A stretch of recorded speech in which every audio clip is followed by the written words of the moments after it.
Rick and I decided to go for a little walk around Padstow this morning.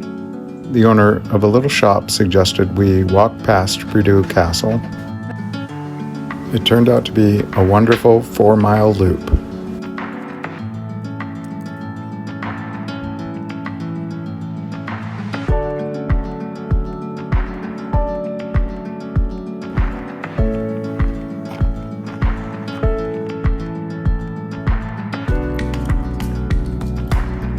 Getting into the harbor can be very tricky. It's very important to make sure that there are no breaking waves when going past Doom Bar.